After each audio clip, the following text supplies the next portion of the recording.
Hi, I'm Jeremy Crosby. And I'm Nick Boucher. We're the hosts for the program that's all about your city, Talking Fitchburg. Every day, we pull together the news, events, and information you need to stay on top of what's happening in the city of Fitchburg. Find Talking Fitchburg on cable TV, Roku, Amazon Fire, Apple TV, and our live stream on the web. Plus, you can view all our headlines and stories on Facebook, YouTube, and our video on demand service. This is your city. Keep up with Talking Fitchburg and the issues that affect you and your neighbors. Want to know what's happening in your city? Get Notify Me messages from the City of Fitchburg. Visit fitchburgwi.gov on your computer or mobile device and select the big Notify Me button on the left. Enter your email and/or phone number, whichever is best for you to get notifications. Scroll down the list and select all the topics you're interested in to receive email or text messages about. You'll be notified every time one of your topics is updated. Sign up for Notify Me, one more way to keep up with your Fitchburg government.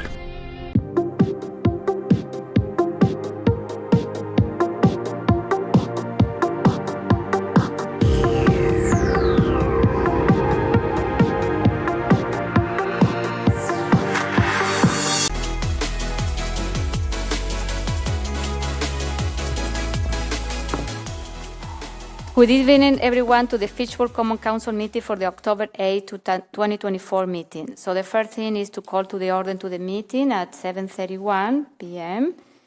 Please stand up for the Pledge of Allegiance. Pledge allegiance to the flag of the United States of America, to the republic for which it stands, one nation, under God, indivisible, with liberty and justice for all. Thank you. Next, roll call, please. Thank you, Mayor. Alder Allen. Present. Mayor Radafrada. Here. Alder Dancer Jr. is absent with excuse. Alder Gerhardt. Here. Alder Herbst. Here. Alder Jetzer. Here. Alder Maldonado. Here. Alder Vafadari. Here. Alder Wheeler. Here. You do have a quorum, Mayor. Thank you. Next, we move to item 4, public appearances for non-agenda items and new appointments. And we have a couple of mayoral proclamations. But first, we have David Haight that he wishes to speak for a non-agenda item. So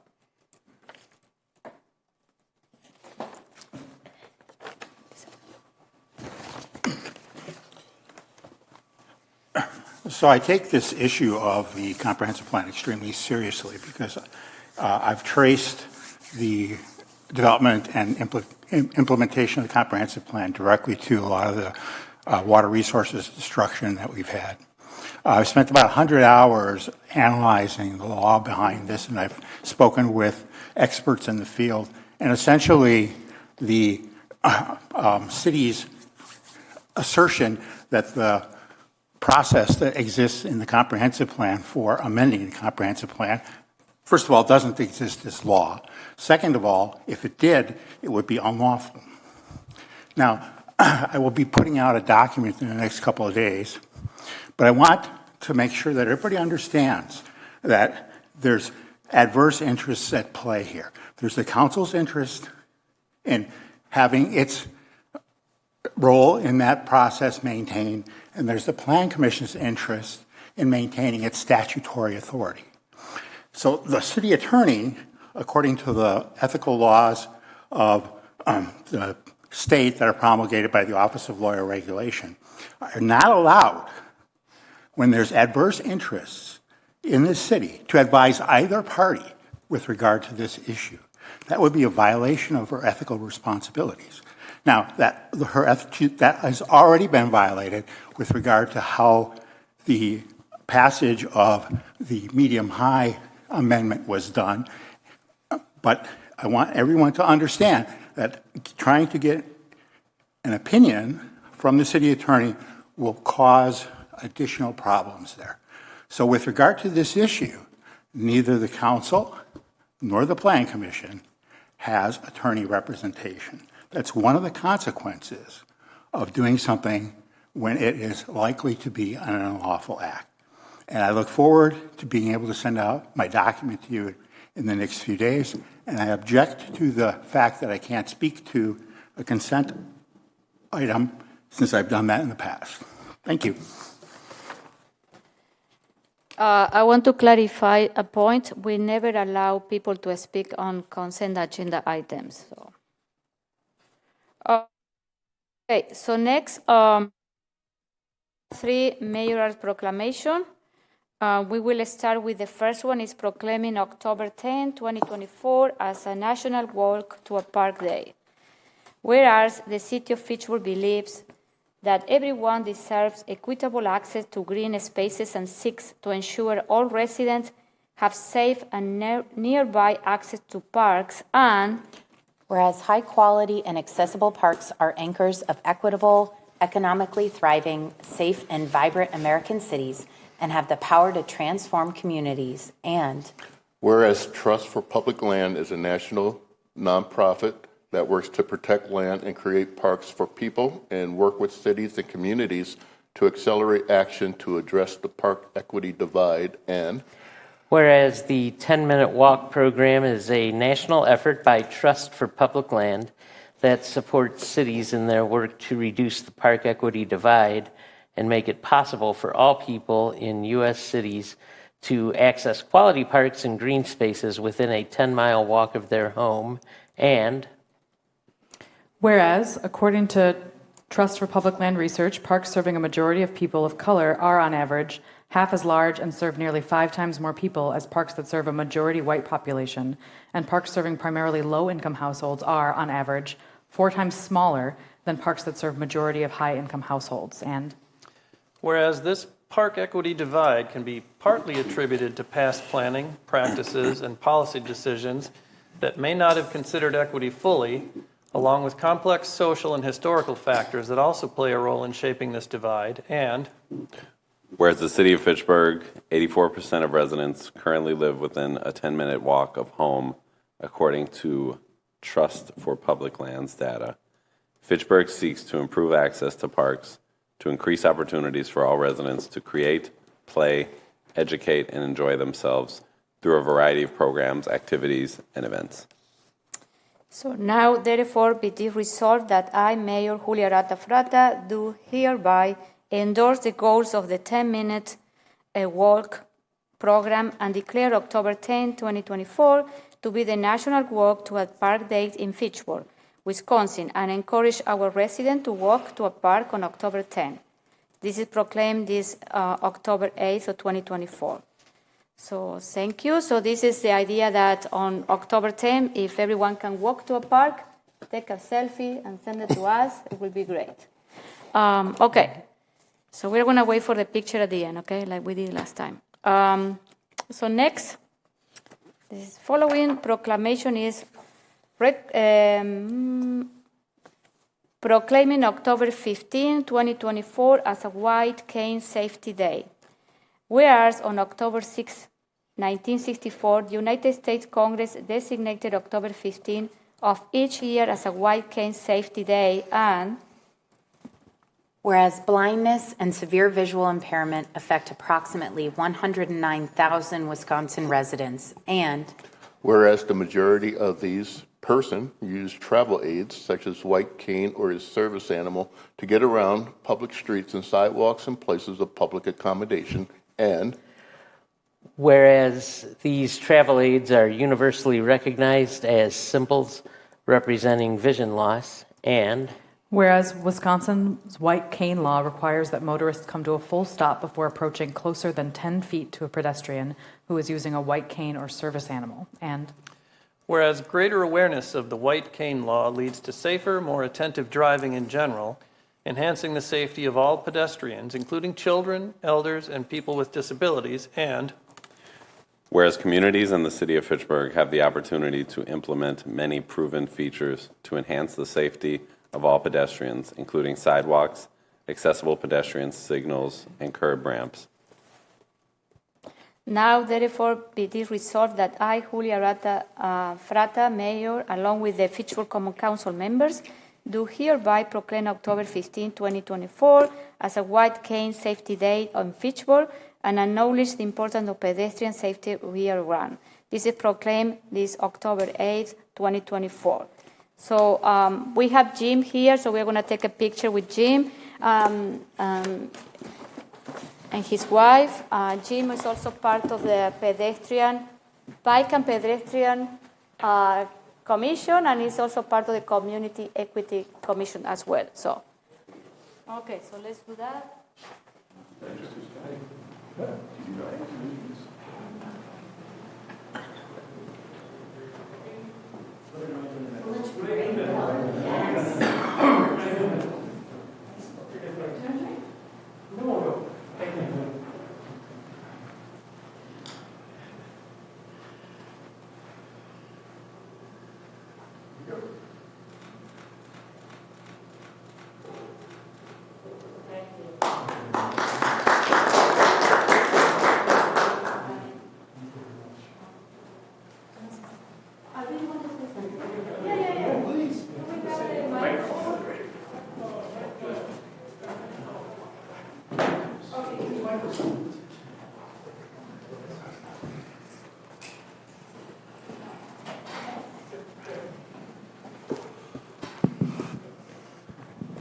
Thank you very much.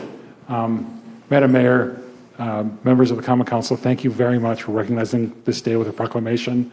As a resident of Fitchburg who uses a white cane and is a pedestrian, and as a member of the Bicycle and Pedestrian Commission, and also as an employee of the Wisconsin Council of the Blind and Visually Impaired, I really appreciate it.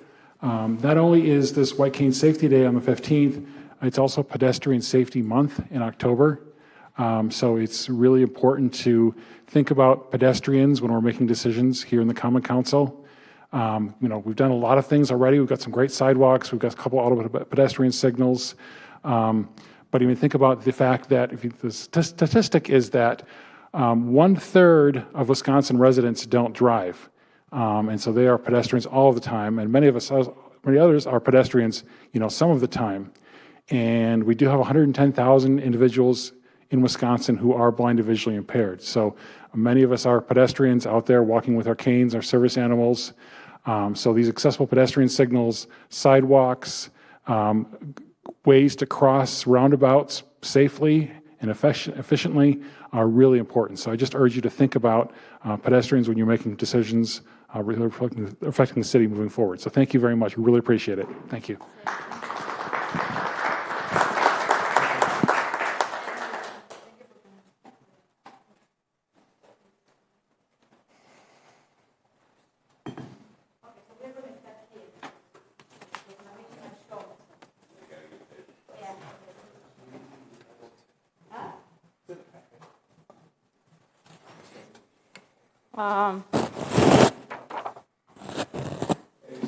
You can pass this to. Okay.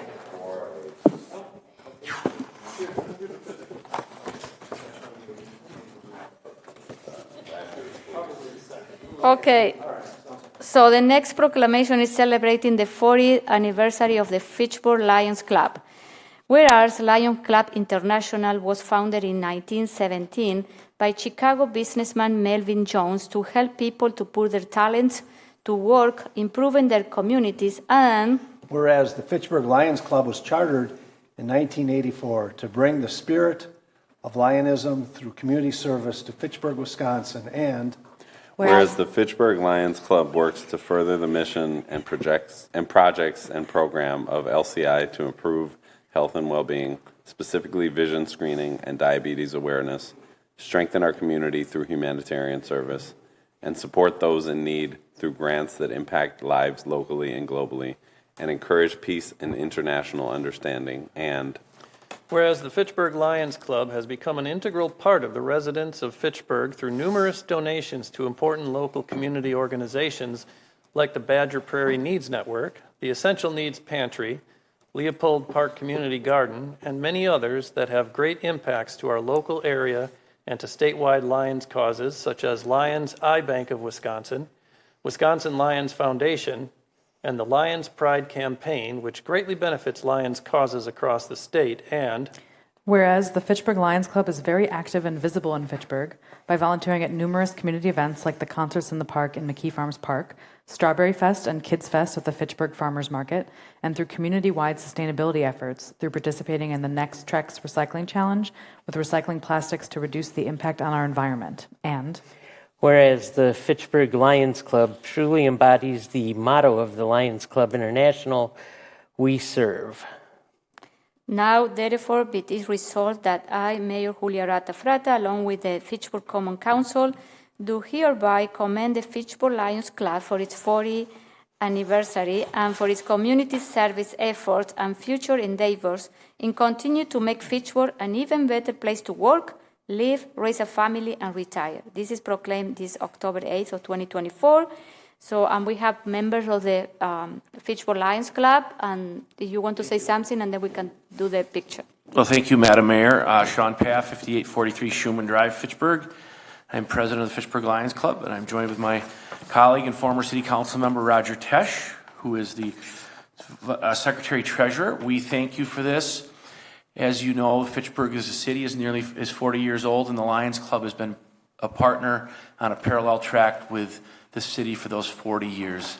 As our community continues to grow, now 36,000 people, and the incredible diversity that we have in this city, it is more important now than ever that service organizations like the Lions Club and other groups in town step up. Post-COVID, some of these groups have really taken a hit with membership, but there's this desire to give back to the community. We are blessed in Fitchburg for a lot of reasons, not only our geographic location between Epic and downtown Madison, the growth that we have, but the community spirit that we have. We have been asked to volunteer at the Concerts at the Park, as Alder Gerhardt said, Strawberry Fest. Those funds and the generosity of this community allows us to give right back to our community with the Badger Prairie Needs Network and the Essentials Pantry along with North Fish Hatchery Road. We celebrate our 40th anniversary. Thank you, Clerk Oldenburg, for printing out our invite. October 21st at the Thirsty Goat. We're going to have a little celebration. Many, as my former colleague, former Mayor Allen knows, many of our fellow mayors have been part of this club. Mayor Richardson is a member. Mayor Clowder has been a member. Doug Morissette, the former mayor, has been a member as well. So it's a really wonderful way to connect with our community. Thank you for what you do with the city, but as you know, government can't do everything, and these social organizations and service organizations are really important. Roger, anything you want to add as a longtime member? I think you were there when we started, right? Not quite. No. But yeah, just thank you for recognizing the service the Fitchburg Lions Club provides. Thank you again. Appreciate it.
I was asked by the mayor to read this. I just wanted to make an acknowledgement that October is Breast Cancer Awareness Month, and as a sign of solidarity and support for those affected by this disease, the council is wearing pink tonight.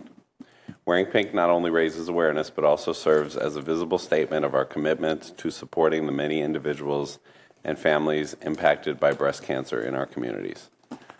Breast cancer is one of the most common cancers among women, and early detection, education, and support are crucial in this fight against this disease. By wearing pink, we show our support for survivors, honor those that we've lost, and stand with those currently battling breast cancer I just want to make an acknowledgement to anybody who has loved ones who are suffering through this or have lost their lives to breast cancer that were with you. Particularly want to give just some love to Irma Fuentes. Thank you.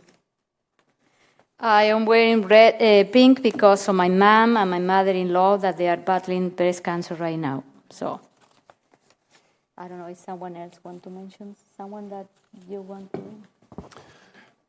I'll just note that my mom also suffered from breast cancer. Okay.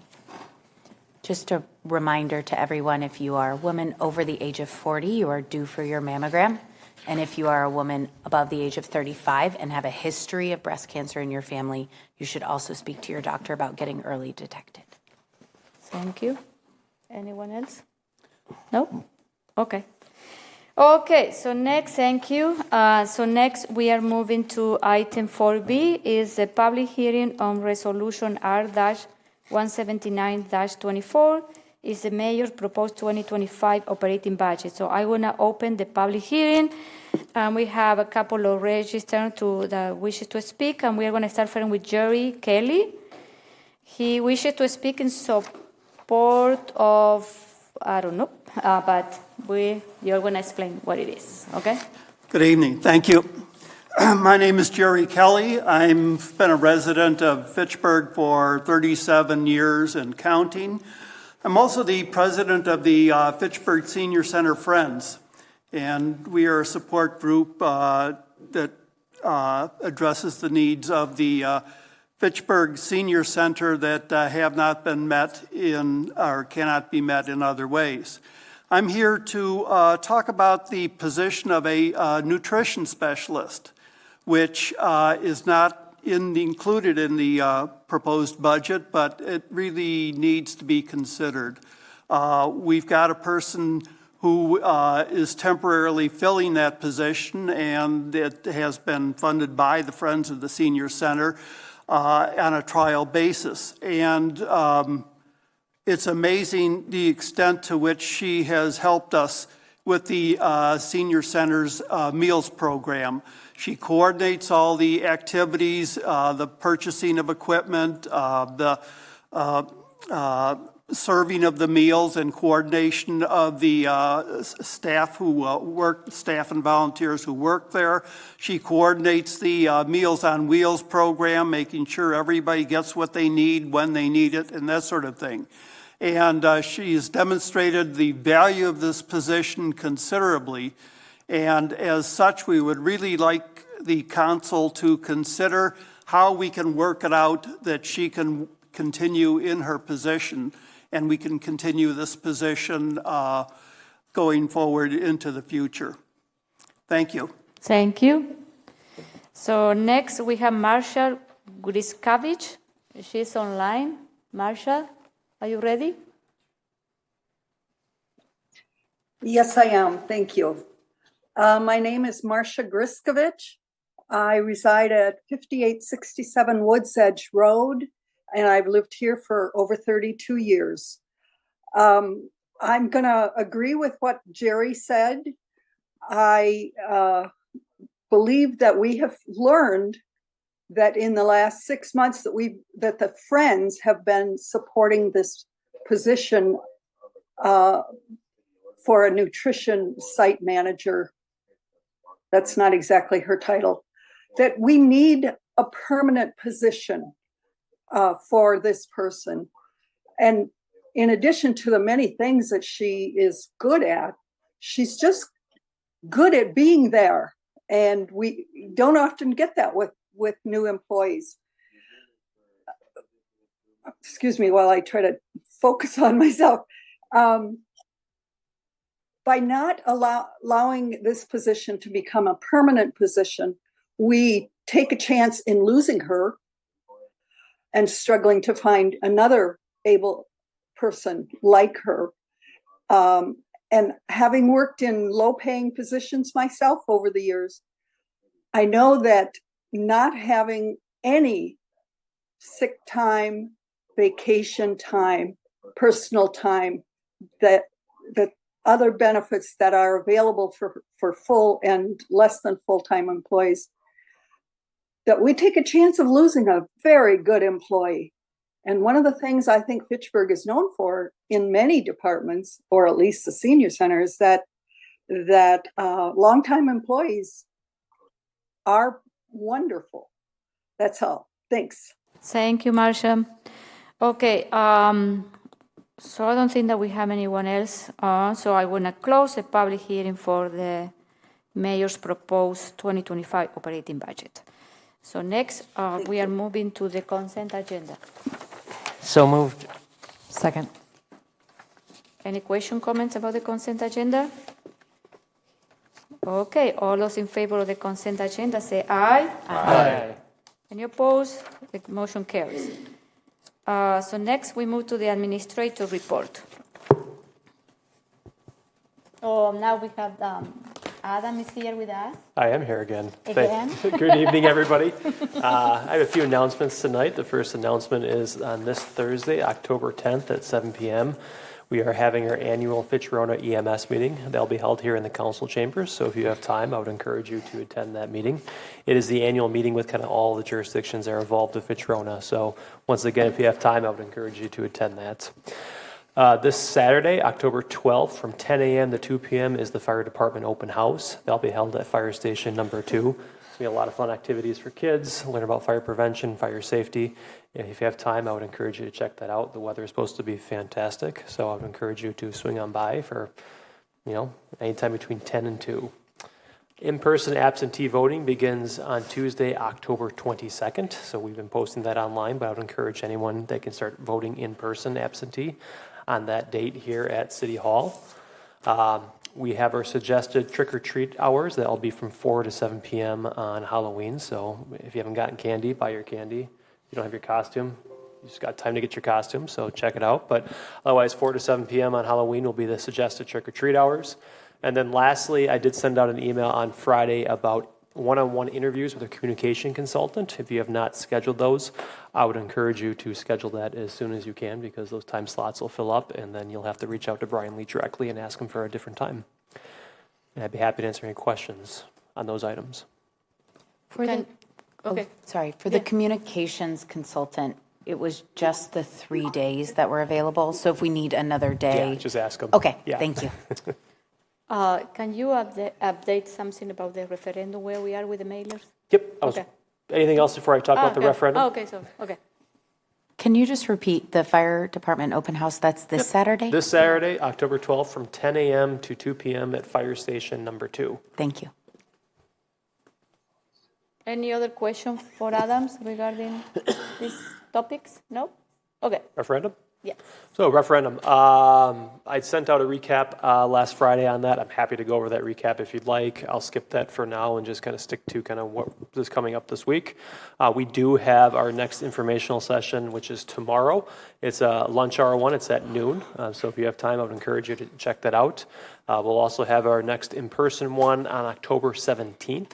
That will be at Fire Station number 3 starting at 6 p.m. And then we'll have our last in-person session on October 21st at 6 p.m. And that'll be held at Four Winds Farm. This week we'll having our second mailer. We'll be arriving at houses. It's going to be a postcard. It's 11 by 16 postcard. It might be arriving the next day, or if it hasn't arrived already. But as part of this process, we did switch printers. We had issues with the previous printers, so we have switched our printers and using a local printer now. Knock on wood, we've had some pretty good success with that so far. They've been very responsive to us, so we're optimistic this will kind of continue. We are planning a third postcard mailer. That'll be the last and final postcard or mailer that'll go out to people, and that will arrive in mailboxes the week of October 28th. We have a bunch of digital ads going right now on social media, both Facebook and Instagram. We have an online video about the referendum that we are paying and boosting as part of that.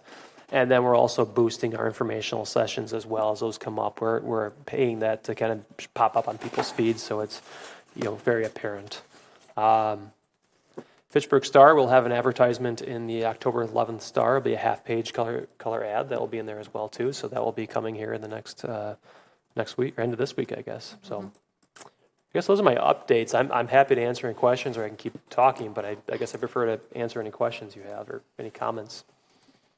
Any questions, comments? No? Okay. So I will continue to try to do this weekly updates, just try to keep the council in the loop as well. If that's working for people, I'll just keep kind of passing that along just so you're aware of what our activities are if you're asked. Yeah, makes sense. Thank you. Yep. Okay, so next we move to the mayor's report, and I have a couple of things that I want to share with you. First of all, I want to say that, as I mentioned before, we have this postcard, okay, that I will recommend if you are walking your neighborhood or your district, take a couple of these. Adam has plenty in his office. And then this is a good, for people that they are, especially in some districts, they are not getting the Fitchburg Star. People can access through this QR code, so can access directly to the Notify Me section in the website and get some information. They can register to get information for the city. So I will recommend you that everyone get a couple of these. And wherever you go, you meet a resident and say, are you connected with the city? Are you receiving information? And say, no? Okay, here it is. So this is as another way that our taxpayer and resident can be informed. The other thing, I attended 2 ribbon cuttings in the last 2 weeks. One it was last Friday, Bella Spring in District 3. It's another multifamily close to on Index Road. I want to say thank you to Alder Allen and Jetzer that attended the ribbon cutting. And also I attended the KLL engineer expansion. It was 2 weeks ago. So this is another company that I continue to invest in the city of Fitchburg. So I want to say thank you for continuing investing in our community. Regarding the EMS, as you know, we met with the 3 municipalities 2 weeks ago. Maybe, I don't remember. But the 3 municipalities agreed to revise the agreement. So we are in the process of, revising the agreement. There's going to be another meeting at the end of October. So we're going to keep you posted, okay? As Adam mentioned, please schedule your meeting with Revelation, Brian Lee. Then you already mentioned this. The other thing, I attended the Leopold School celebration for the Hispanic Heritage Month. It was a great event, great day. Also, I attended the MABA event that invited mayors to provide an update about what is the type of development happening in the city, and to network with the MABA group. I attended some of the referendum meetings, and please attend the next one, especially in your district, so you can hear up what the residents are saying about the comments and concern about the referendum. I don't know, you have drove by the hub, is up. So I am very happy that the construction is moving along.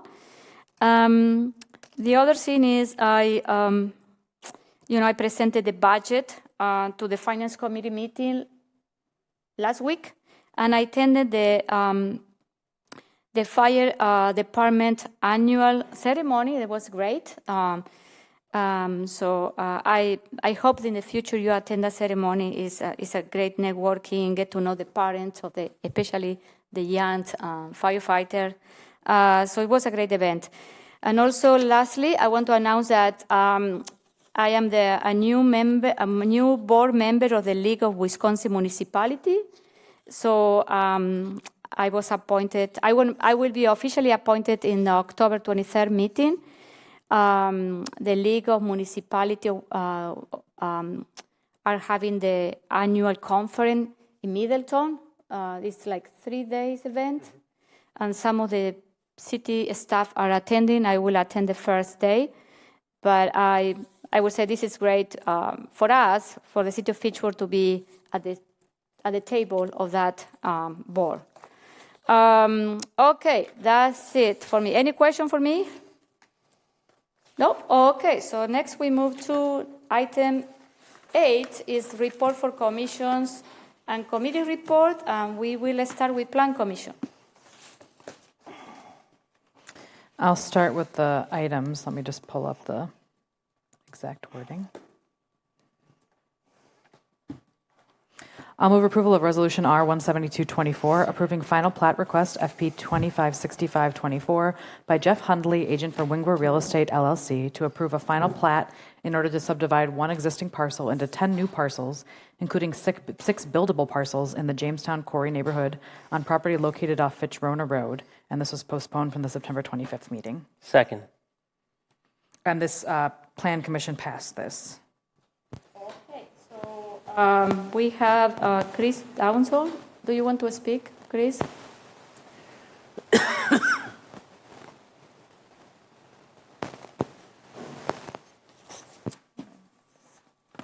Hello, everybody.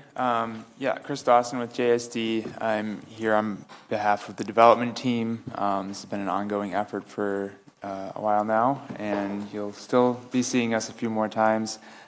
This is the final plat that has been negotiated for the known land users that are at the table for this development, and the overall coordination efforts that have happened with various city departments. And that's kind of it. Yeah, I'm just here to answer any questions that might come up otherwise. Diana, do you want to add anything else about this? Huh? Okay. Yeah, if you don't mind, you'll note there is one small note that Public Works has still one minor, perhaps two minor changes to the overall right-of-way dedication. So there might be a couple of minor changes yet before the city signs the final plat. Great, thank you. Notes from Plan Commission. Just and then, okay. Okay, just to remind you, Okay. So for people, I think everyone's tracking this, but just in case, this is that property right next to Wingwer Quarry off of McKee Road and Fitchrona, and the 4 lots that are being subdivided are the 4 that front McKee Road, with a plan for like a bank, 2 drive-through food places, and a car wash. And then the property behind it, which was talked about as being like a big box store potentially, that does not have a buyer currently, and correct me if I'm wrong. So that will stay vacant, although obviously they're still subdividing the lots. And then the lot in the back, I believe, is the other item that we're going to be looking at tonight in Plan Commission. And then we also talked about at Plan Commission, there are traffic issues with this that were identified, but they are going to be addressed in the subdivision improvement agreement, and we'll have to work through that to make sure that as the development moves forward, the traffic issues are resolved. Yeah. Okay, thank you. We have a question, Dave.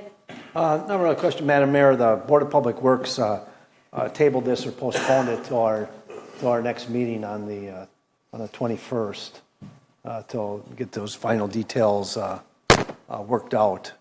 Oh, so this one is tabled? Board of Public Works tabled it. Tim, are you on? Or Deanna? Yeah. Yeah, the Board of Public Works has tabled the subdivision improvement agreement. Oh, okay. This is a separate agenda item. I'm the sorry. final plat. Okay. I'm sorry. Never mind. Okay, any question? Jay? Yeah, so in looking through this, there's reference to a grocery store with a gigantic parking lot. Is your comment, Gabrielle, is that this is not part of what's being approved tonight? My understanding is that it's platted for something like that, but there's no current buyer, and we did communicate pretty strongly in Plan Commission that, made it clear that the council is not a fan of big swaths of parking, so I believe he's looking into other options like potentially multifamily with commercial on the ground floor, or minimizing the parking. But I think the plans are very much up in the air at this point, so nothing solid for that bigger lot. Gotcha. Bill? Yeah, I'll vote in favor of subdividing this parcel, and I'm wholeheartedly in favor of the housing that's going up here, which will be the next item that we vote on. But the 4 drive-through businesses intended for the lots along McKee Road are inappropriate for this area. This location is relatively unique in Fitchburg. It's within a 10-minute walk of the Super Target, multiple grocery stores, multiple restaurants, the Goodwill, and other businesses. It's on a corner that's served by 2 bus lines. This area should be developed per the comprehensive plan's goals as a compact urban community based on mixed-use, transit-oriented development, which aims to reduce automobile dependency, and that would also be consistent with our sustainability plan's goal of reducing vehicle miles traveled. Okay, thank you. Joe? I don't have much more articulate to say, but I agree wholeheartedly with Bill. So I just wanted to put that on the record. Okay, thank you. Any other comment, question? No?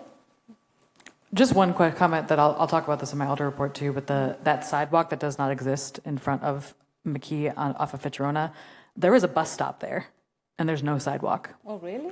Yeah, so I am looking forward to that sidewalk being installed because that's a huge issue. Interesting. Okay. Okay, any other comments, question? Okay, all those in favor of resolution R-172-24 say aye. Aye. Any opposed? The motion carries. Next one. I'll move approval of ordinance 2024-025, zoning ordinance amendment granting specific implementation plan zoning for rezone request RZ 2566-24 by Craig Frank, agent for Wingra Real Estate LLC, to rezone property from PDD GIP, Planned Development District General Implementation Plan, to PDD SIP, Planned Development District Specific Implementation Plan, to allow for a multifamily residential development in the Jamestown Quarry neighborhood located off Fitzrona Road, and this was postponed from September 24th. Second. And this, for context, is the same area. It's the lot behind the Can we put in the map? the Wingra Quarry, and this is the 273-unit, 4-story Texas wraparound property. And maybe you could share a little bit about what the amenities are, but it looks like a great housing opportunity for the area. And this is like the next step to move towards development. We also had a discussion about parking stalls per unit. At this rate, it's 1.66 parking stalls per unit, and there is no street parking in this area. So the parking that's located outside the building is not for residents because there's parking inside the building for residents. It's for guests. So there is some need for parking so that when people come visit the apartment building, there's somewhere for them to go. And there will be a 10-foot multi-use path off the edge as well. Okay. That's it. Maybe if we can show that on the screen what we're talking about. So, hi, we have Craig Frank. Craig, do you want to add anything to this project? Yep. Corey Frank with CF Investments. Craig Frank's my father. Oh, okay, sorry. No problem. So, here to answer any questions. You guys all saw the plan at the GIP level. We were already several months into site assessment, so our GIP submittal as far as the site plan went was pretty spot on from what you see today at the SIP level. This plan now further define the floor plans, elevations, building materials, and really refine the grading aspect of the site plan. One thing that should be noted with this site, and it's very apparent if you drive out there and take a look, there's when they cut in Fitzrona Road, it led to a very drastic grade change on this site from west to east. And there's also quite a bit of fill material piled up there that makes it very difficult to develop. So we really took a lot of extra time making sure we came up with a plan that works with the site to the best of its ability. One way we did that is the type of building, but we also worked with the contours and grading and dropped the east half of the building 10.5 feet and worked with some partial exposure on the foundation, which will have brick on it. That way we have all walkable grades from the building to the sidewalk. And then I guess with that, I'll leave it open for any questions you may have. Okay. Dave. Hey, where's the multi-use path if you, I don't know where it would go. So it's tight to the street there to the south. So basically the sidewalk, the existing sidewalk, will be there's a easement now that's going 4 or 5 feet into the lot line, and the sidewalk will be replaced with a multi-use path that'll then be wider than the existing sidewalk and encroach on the lot. Okay, I'm sorry. I didn't realize that's where it was going. Thank you. Okay, Nicole and then Jay. I just have a couple questions. The first one, it states in the standards of ordinance to include, and this is probably just my ignorance of understanding the full definition of conditional use, but it identifies childcare as a potential option, which, as we don't have enough childcare in Madison, that's very attractive. Can someone just explain what the difference is between permitted use and conditional use? And like, I would think if you're going to invest in a childcare, you want to be able to have that and grow a business for a while. Is that still possible with a conditional use? We opted for multifamily, which is what was in the future land use map and comp plan. I guess I wasn't aware of that conditional use for this site, but I think Deanna may be able to shed some light on that. Yeah. So I can explain that. So within any zoning ordinance, and what is before you is a specialty zoning ordinance just for this particular project. There's two types of uses or two types of families of uses: permitted, which means that there doesn't have to be any special permits or requirements in order to do that business. So it's a by right. And then there's also conditional uses, and that would need a special permit from Plan Commission. So in the original Anton Drive and in our comp plan, this area was designated as mixed use. Even though this project has chosen not to proceed with the potential for a conditional use of a daycare, that's still on the table as an option for in the future. So what that would mean if in the future, down the road, in 20 years, if someone wanted to open up a daycare at this site, they could request a conditional use permit from Plan Commission to do so. So it's just like something it's zoned for. It's not part of the plan within the multifamily unit. Right. Gotcha. And then my only other question, I think it referenced in here at market price. So none of these units are planned to be like low income housing. This is kind of standard market price units, correct? Correct. Okay, thank you. Jay? Yeah, do you know what the quarry's plans are, what operations they're continuing to do there? As of right now, they're continuing their current operations, and I guess I wouldn't be the one to speak to what the future plans are, but as of right now, I know we have, as far as overall design of the this site and the remainder of the plat, that was the last agenda item. We are keeping in mind the future vision of the infield of the Winger site as well. Well, the reason I asked that question is because over the years, we've had complaints when the quarry does blasting. They don't do that. And this is even closer to the area where they were doing the blasting before. If I'm So do we know if they have plans to do any blasting there or not? if I'm not mistaken, I don't believe that they are they're not doing doing any quarry operations now. It's mostly storage Okay. of and I don't think they have No. the right to do that at this point. Yes, they haven't done that for many years. Yeah. Dave, I'd add they crush concrete up there that comes in. But if we go back to the diagram, one thing two things I want to point out. There is a daycare right next to this existing, but where your stormwater pond is, it's right next to the daycare, and I think they have a fence there right now.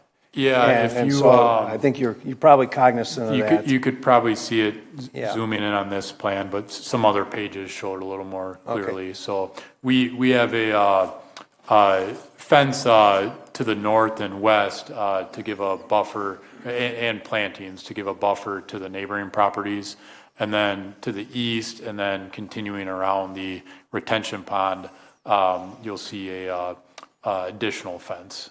So it runs along that emergency access path as well, going to the north. Okay, thanks. okay, good to know. Okay, any other question, comments? Bill? Yeah, just going back to the staff recommendations. Why do we list a maximum building height? That one is for Diana. I can take that one. That is generally what we've done in the past, just related to, it ties back, as I mentioned, what before you tonight is a zoning ordinance. And traditionally, whenever a PDD has come forward, we have aligned PDDs with the similar requirements in our standard zoning ordinance, which generally has a height limitation. Okay, Joe? Is there any sidewalk access between these apartments and the apartments that are behind them that currently exist? No, there's not. No, there's actually a fence fence and plantings as a buffer between the two properties. No existing sidewalk to the north that would be able to connect to, so that would limit it as well. Any other questions? Comments? No? Okay, all those in favor of ordinance 2024-0-25 say aye. Aye. Any opposed? The motion carried. Thank you. Okay, anything else from Plan Commission, Gabriela? No, we meet next week. All right, thank you. So next we move to Board of Public Works. Our 16324 authorizing acceptance of 2024 sidewalk related concrete bids until the October 22nd council meeting. Second. This is due to the notices that went out to the residents. They went to the right residents, but they had the wrong names on the mailer. So we felt it was appropriate to resend those, because if you get something at your home that doesn't have your name on it, you throw it away. So at our next Board of Public Works, we'll have the public hearing after that. It's our intention to approve it. And then at council the next night we would, and hopefully the contractor can start later that week to complete this. So this one is the one with table? No, we are not table. We're moving to table it or postpone it until Postpone. Okay. Postpone it until October 22nd. Okay. All those in favor of postponing resolution R-163-24 say aye. Aye. Any opposed? The motion carries. Next one. I move approval resolution R-16924, setting the 2025 solid waste collection rates. Second. Public Works approved. What about Finance Committee? Finance approved. Okay, thank you. What is this? So it's pretty much status quo as far as the rate level for next year. We did remove the unlimited recycling, which lowered the price, and we added one additional yard waste collection, I believe. So our rate is very similar to the current rate, and what else did I want to say? And our fund balance is being maintained at this rate also. Okay, any other question and comments about this? No, all those in favor of resolution R-169-24, say aye. Aye. Any opposed? The motion carries. Okay, next one. Move approval resolution R-171-24, approving MG&E service estimate for the North Fish Hatchery Hub. Second. Public Works approved. Did the Park Commission approve? Park Commission approved. Did the Finance Committee approve? Finance approved. Okay, thank you. So MG&E has provided us an estimate of approximately $38,000 to provide service. I guess it's called temporary service. It'll be construction service. Conduit will be installed in the ground and a conductor run through it. Pad mount transformer will be mounted near where the hub building is going to be. And the construction, they'll have a temporary panel for their construction power. When they're done, the city has to purchase a metering cabinet or a installation cabinet for the cables from the transformer to enter, and it will become the permanent electrical feed for the hub. This also includes a 10-foot easement for the cables, the conduit to run under. Okay, any, Jay? Yeah, Dave, so the transformer that's going to be put there, that will stay? That's correct, Jay. All right, and did the resolution doesn't necessarily indicate this, but when we put together the budget for the hub, is this amount in there correctly, or? I do not know that. We asked that in finance, and Tim said that's within the project cost, what was expected. Yes. I'll just add, there will be additional expense. You know, we have to purchase that metering cabinet, and then I don't know if then they have to run cables from the transformer into that metering cabinet for a permanent installation. I don't know what that cost will be, but for those two parts. But this seems, this is the business I'm in. This seems like a reasonable amount, although I think MG&E is always high. Okay. Any other questions, comments? Okay, all those in favor of resolution R-171-24, say aye. Aye. Any opposed? The motion carries. Next one. Give me 1 sec. I paged up too fast. I move approval of resolution R-175-24, purchase of pedestrian lights for phase 1 of the plat of 4th addition to Terra Vesa. Second. Did the Board of Public Works approve? Public Works approved, Madam Did Mayor. Finance Committee approve? Okay, thank you. What is this date?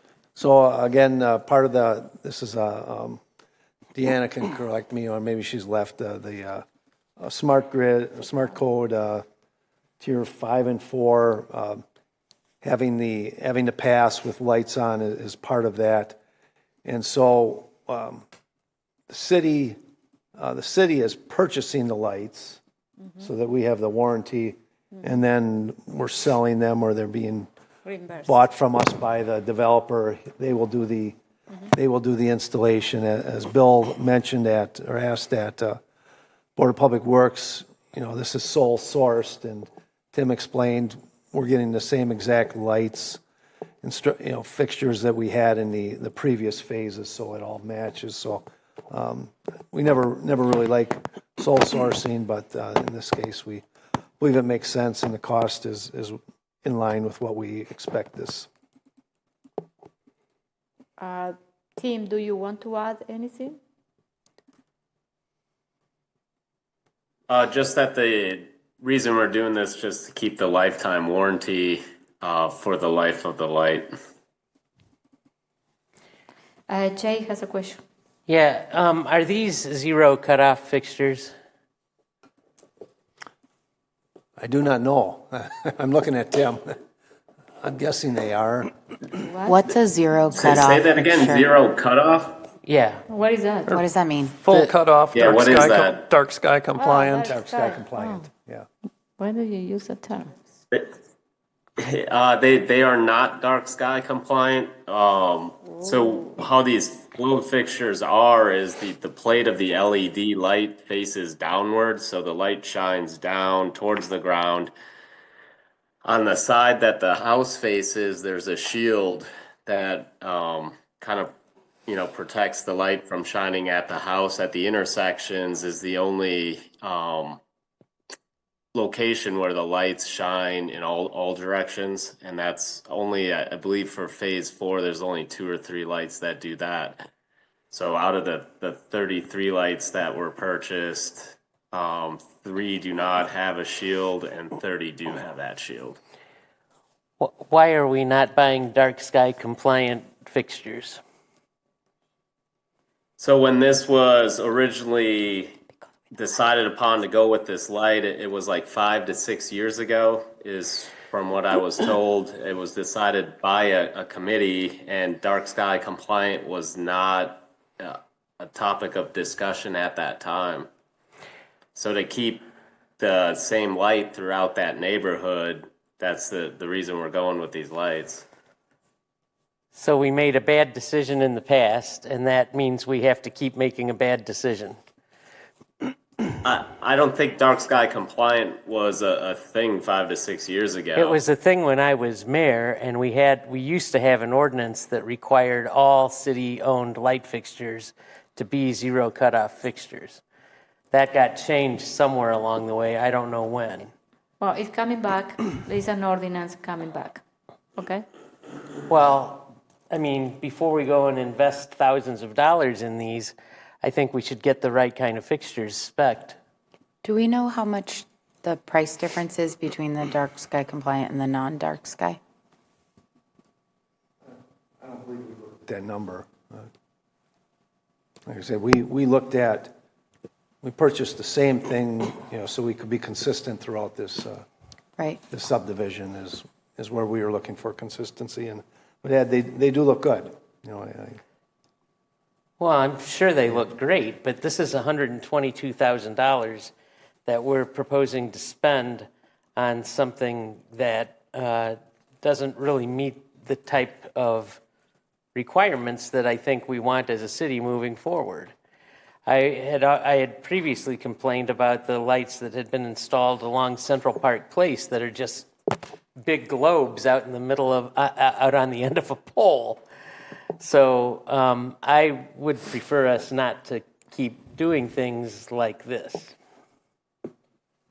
Okay, so this is what I mentioned, that there is a dark sky ordinance coming soon. I hope RCC speed up this process. Okay, Gabriela. As a follow-up question, Tim, is it possible, I understand that the rationale behind buying the same ones is so that there's consistency, but for the next round, can we look at a different version that does have, I'd just be interested to see what's even out there.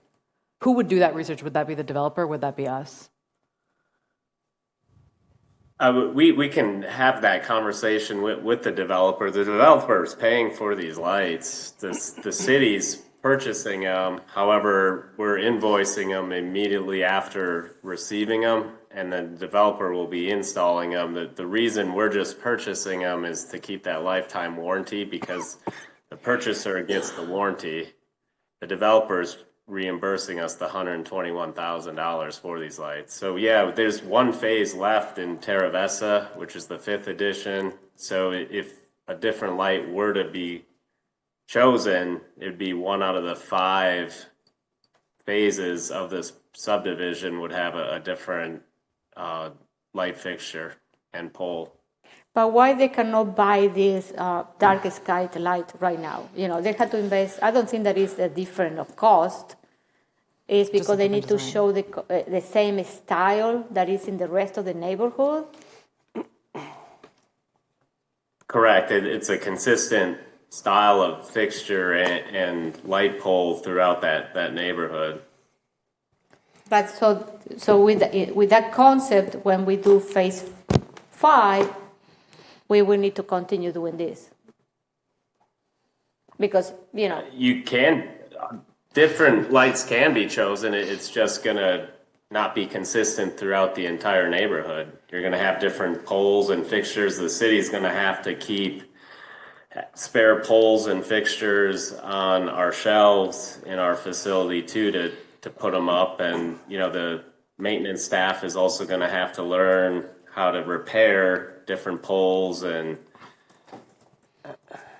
But if the upcoming fixtures, which is not most efficient. Jay? I'm sorry, Tim, but this just isn't working for me. I mean, first of all, you know, I sit here with a 2-digit IQ, all right? So I can't really deal with the complexity that you're trying to roll into this. There's a pole. Now, I don't know that much about street light fixtures, but I can't imagine that these poles are radically different from each other. I can't imagine that there's a lot of difference in training required to teach staff how to deal with one pole over another one. Even if they need a different pole, it would seem to me a similar pole is probably a pretty easy bar to jump over. Then, you know, the style of the fixtures, like I mentioned before, just because we made a bad decision previously that's not a good enough rationale to continue to make the same bad decision. I have heard from residents over the last 30 years, well, not quite that long because dark sky compliant wasn't an issue 30 years ago, but 20 years ago it was. And that was something we started talking about then. So I am not going to vote in favor of this. I think we need to go and find a different fixture that we can mount maybe to the same pole, maybe to a slightly different pole. I mean, this rationale is not working for me at all. Okay. Nicole? I tend to agree with Alder Allen in terms of, like, I don't know if it was I'm not confident in saying it was a bad decision, but I do think when we have more data, we should decide. And while I appreciate the consistency, I also hate when there's a ton of light coming into my house at night. And I think that's not what we're talking about here, right? We're not talking about pouring floodlights into homes, but I would like to see what the difference would look like with this dark sky compliance. I had never heard of this before, so I appreciate it being brought up. And I think if we could reduce the light pollution with these purchases, it would be much better. Okay, Adam and then Bill. I guess, can I ask a question of Tim? Tim, what is the timing of these lights? And I think that's one of the questions of just what's the plan, or what was the potential install date for these lights? And is this time sensitive, or is there time on this? It's not time sensitive. There is time on this. We just wanted to get them ordered for when the time is ready. I don't believe that developers are ready to have them installed. Tim, can we look for some lights that they are more dark sky compliance, similar to the one that they? If we have time, because it's not time sensitive, can we do like a look at those if we can find something similar to what they have, but they are, dark sky compliance? Can we take a look at that or no? Yeah, we can check with Stresscrete, the manufacturer, and see what type of products they all have for dark sky compliance. Okay. Do you have a budget from the developer about the $120,000 do they have, or because maybe they come and it's like $140,000? Since we are this is a pass-through cost, you know what I mean? So. Yeah, I would have to check all the agreements the city's executed for this to see what was established, however many years ago. Okay. Bill. Yeah, thanks, Alder Allen, for bringing this up. I remember discussing this last year, and I remember that it went through, and so I just didn't pay much attention this year when it goes around. But I just pulled up my notes, and I do see that I had made a note here last year that says these don't appear to be either full cutoff or dark sky compliant, and I had voted against them last year. So I guess I'm in agreement. Okay, so the agreement is that we want dark sky light. I am correct? Dave? I just add one thing. I keep hearing we made this bad decision 5 years ago. These are LED lights. They use very little power, provide significant light. The main thing, that we're concerned, I'm not against dark sky, but that we have our paths lit adequately so the public feels safe on that. That's where I fall. Now, if you can get one that's dark sky and does the same thing, I'm fine, but I take offense that was a bad decision. These are far better than the lights that we have purchased, previously. Okay, so because there are people with different, what do you have? Well, I was just wondering what the best way to proceed with this would be then. Like, would we postpone it, or would we? Yeah, we postpone. I obviously don't want to fail it. Okay, so we postpone. Would be, I don't know if Adam wants to jump in with. So I guess we're looking at postponement. You're directing staff to kind of look into what options are out there, obviously come back and try to figure out what a solution would be that would potentially kind of preserve the look of it as well, making sure that it's LED, it's full cutoff, dark sky compliance as well, and then work with the developer as well to see how this all kind of comes together. So moved. Okay. Basically postpone. And I think it makes sense that we do that because we have a phase 5 eventually, and we are going to encounter this issue in the future too. Okay, so I need a second. Second. Okay, second maybe. All those in favor we are postponing to which day? You have to ask Tim how much time he needs. Whenever staff has time to get this done. Yeah, Okay. I think I once, don't want to put a solid date. Okay. once staff has done the research and kind of has looked into this, we can come back with some options hopefully here. So all those in favor of postponing resolution R-175-24 say aye. Aye. Any opposed? The motion carried. Okay, thank you. Next one. Move approval, resolution R-176-24, approving agreement for real estate services for Fitchburg Road reconstruction project. Second. Because it's a postpone. Public Works approved. Finance Okay. approved. Okay, what is this? Maybe We have to acquire some right-of-way. One of the larger sections is for the reduced size roundabout and a number of parcels. We have to acquire right-of-way, so we hired a consultant to do that for us. And we sent out 6 requests for bids on this, and including to the company that did the same work for us on Fish Hatchery Road, and we only received 1 back. We've checked their references, the other cities they've worked for, and found good references. The price we believe is in line, with inflation that we've seen the last several years. But we only did receive 1 bid, but again, we didn't feel it was out of line with what the current going rate for this type of work is. It appears that a number of firms that we thought would bid just told us we're too busy. Tim, do you want to add anything else? I think Alder Herbst explained it very well. I have a question, and you know where my question is. I assuming that when it's time to purchase some of this real estate parcel, the town of Verona is going to participate in the cost sharing? Correct. We're in discussions with them right now regarding costs for the construction improvements. So as part of those discussions, we'll also have the discussion on a cost share for the land acquisition. Okay, this is what I want to know. Acquisition, okay. Thank you. Gabriela? Yeah, at Finance, we also talked about it's a 2/3 vote because they're Yes. moving some money around. Okay, and it includes the need to authorize an additional $40,000 in debt, which is just sort of Why? in order to make the budget work. But We had it planned for next year, but we to keep the project on track, Madam Mayor, we feel like we need to get it going this year. So, it is an issue, but we were going to spend $40,000. it's just this year or next year. It's just making it this year instead of next year. It's not money we weren't planning. Okay, any other question, Jay?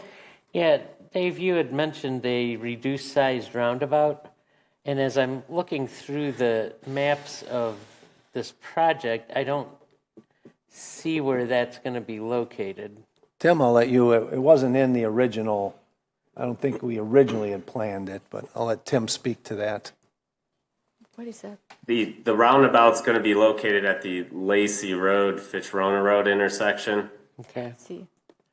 Oh. So that, and maybe things have changed since this map that was included, because that's showing just a temporary limited easement, not a right-of-way acquisition.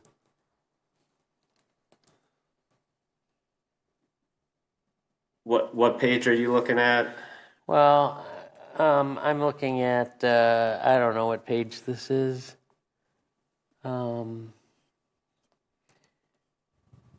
It's in Appendix A.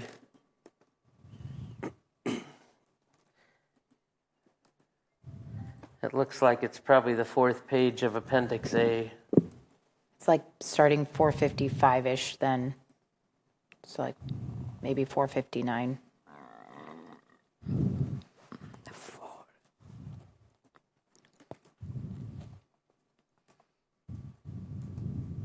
So like page 457 of the agenda packet shows the Lacey Road, Fitchburg Road intersection.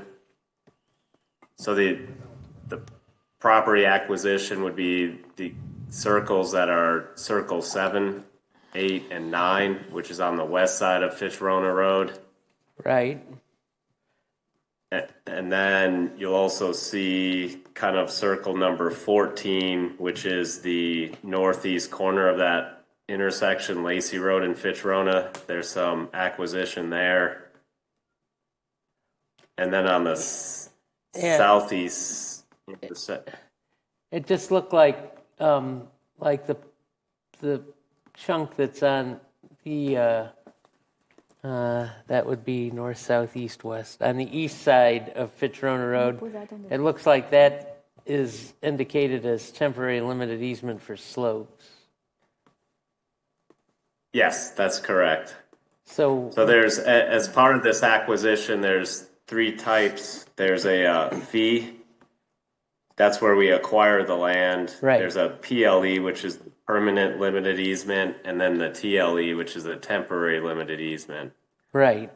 So depending on what parcel, there may be all 3, there may be 2 out of the 3, or there may just be one of those 3.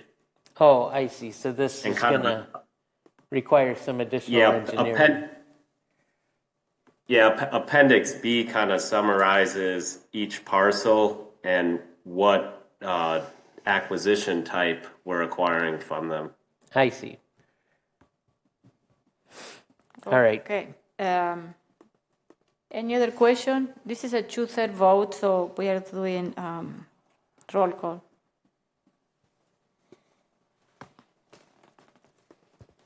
Alder Allen. Aye.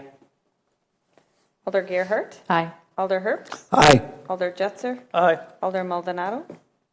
Aye. Alder Vafadari. Aye. Alder Wheeler. Aye. Motion carried. Thank you. Next one. I move we postpone Resolution R-181-24, approving agreement subdivision improvements for the plat of Jamestown Quarry until October 22nd meeting. Second. Board of Public Works postponed this also. There's a few additional details that that we believe will have worked out with the developer by that time. Okay, thank you, Dave. All those in favor of table this to October 22nd? 22nd? Yeah. Yeah. Say aye. Aye. Any opposed? The motion carried. Okay, so thank you. So now we move to Park Commissioner. It's you again. I'll move approval Resolution R-168-24, approval of Stoner Prairie Park Plan. Second. Okay, did the Park Commission approve? Park Commission approved. Did the Board of Public Works? Public Works approved. Finance? Finance approved. Okay, thank you. Oh, this is So on another this, 2/3. on this park, we bid this out earlier in the year, and we were substantially higher than our engineers, than our estimate for doing the work. So we rebid and we gave alternates for a number of items. And so we had a base bid which included the open air shelter and the playground, and then there were some alternatives. And the winning bid was Parisi. It was 435 or 410 with a 10% contingency. Initially, they were the highest bid, and on the rebidding, with the work being done next year, they were lower. The alternatives were, Bill, correct me, we wrapped the columns, the steel columns, on the open air shelter, and the other alternative was, I think what the other alternative was. Scott, there's Scott. Scott, what were the two alternatives? Well, actually, the base bid was the open air shelter and the flat work, and then the alternate that the Park Commission is recommending is the playground, along with the surfacing and the column wrap, as you mentioned, Dave. Thank you, Scott. You're welcome. I would add a number of things we want to add in this yet. Bicycle repair station, bicycle rack, tables. We'll be working as we get more money to include these. We're not ignoring them, but feel we'd like to get this thing up and built and running, and so this is what we like to move forward with right now. Okay, I have a question. What is the time frame for this implementation of this start build this? Scott, I believe next spring. Hopefully by mid-year next year they should be completed. Certainly if we approve it and give them a notice to proceed, they can purchase equipment and maybe do some earthwork. We'll really leave it up to them on what they'd like. We're hoping to get it done by the middle of 2025.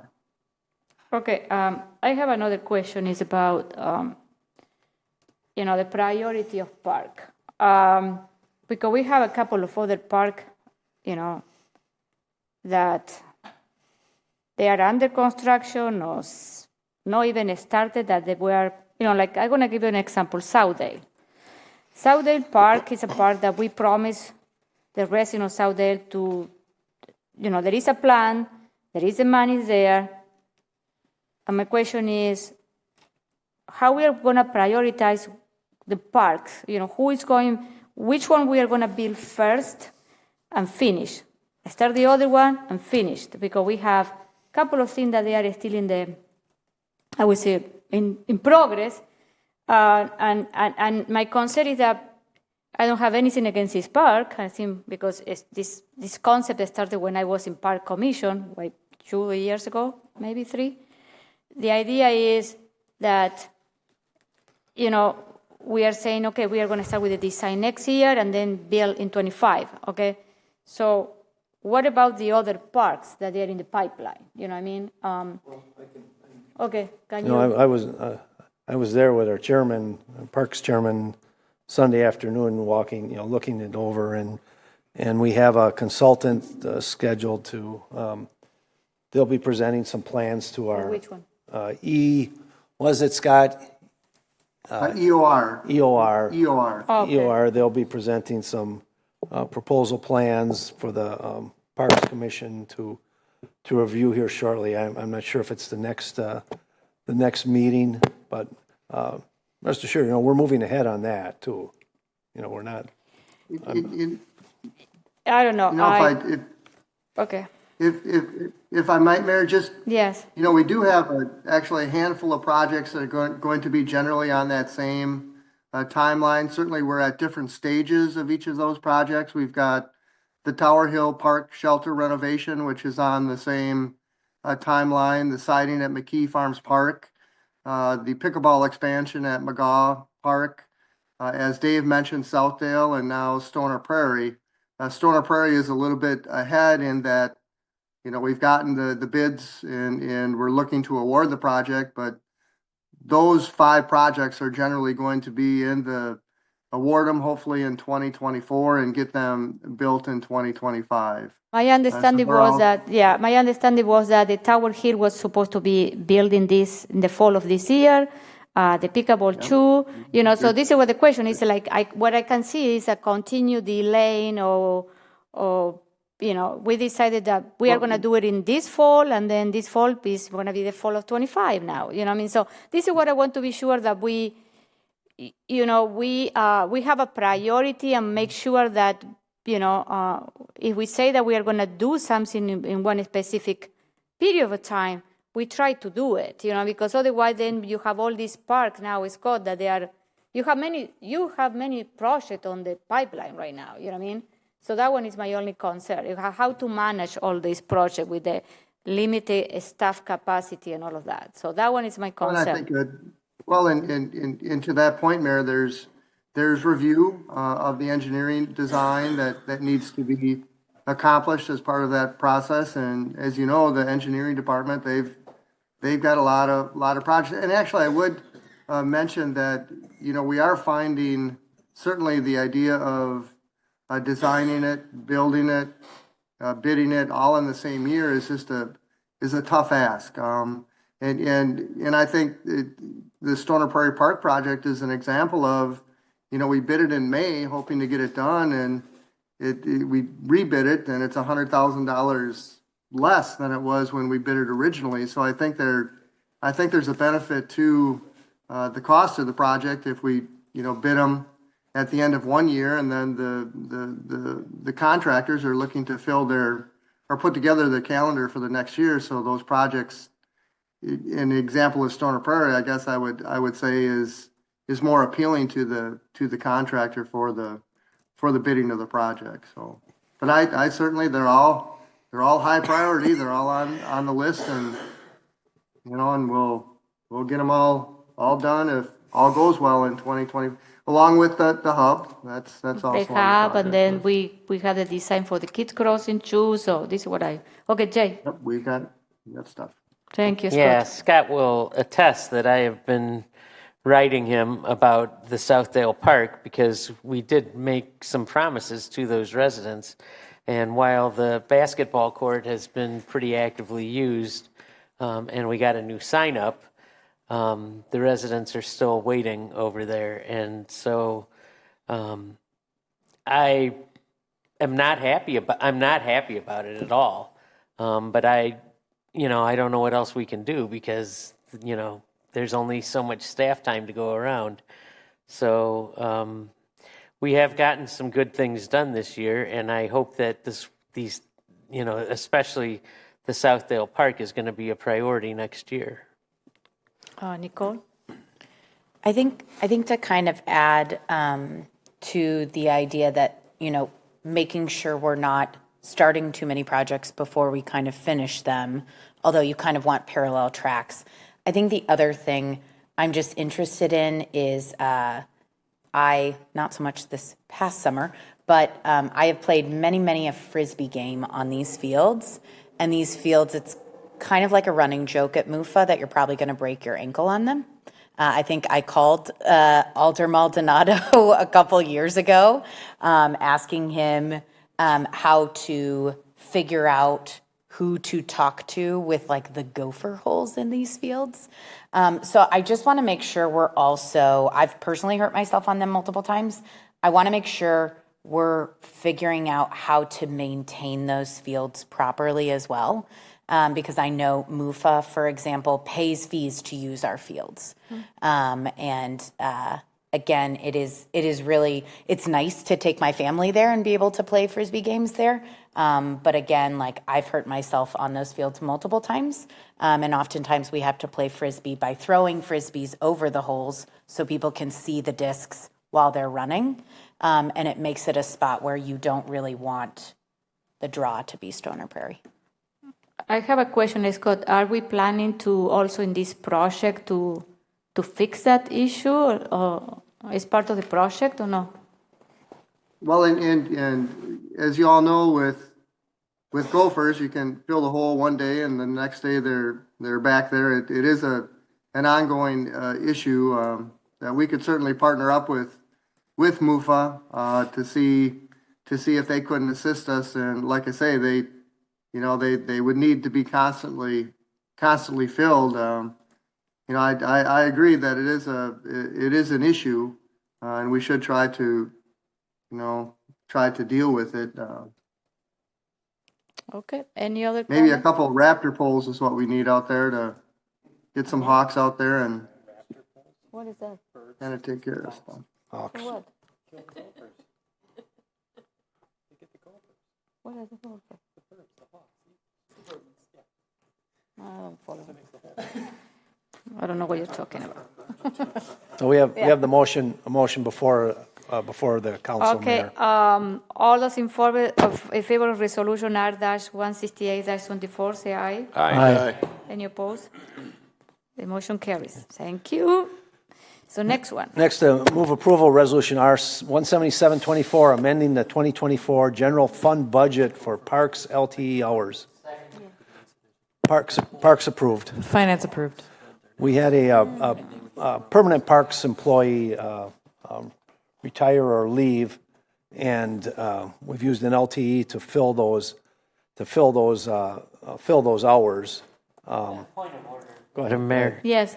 On R-168-24, we were supposed to have a roll call because a Oh. two-thirds Oh, vote was yeah, required. sorry, yeah, sorry, yes. I'm sorry, Jay. Roll Thank call, you. Thank you. Yeah, sorry, yeah, I have it here, I forgot. Okay. Sorry. Okay, thank you. Roll call on R-168-24, Alder Allen. Aye. Alder Gerhart. Aye. Alder Herps. Aye. Alder Jetser. Aye. Alder Maldonado. Aye. Alder Vafadari. Aye. Alder Wheeler. Aye. Motion carried. Thank you. Okay, so, So back to Resolution R-177-24. Like I said, we had a permanent Parks employee leave.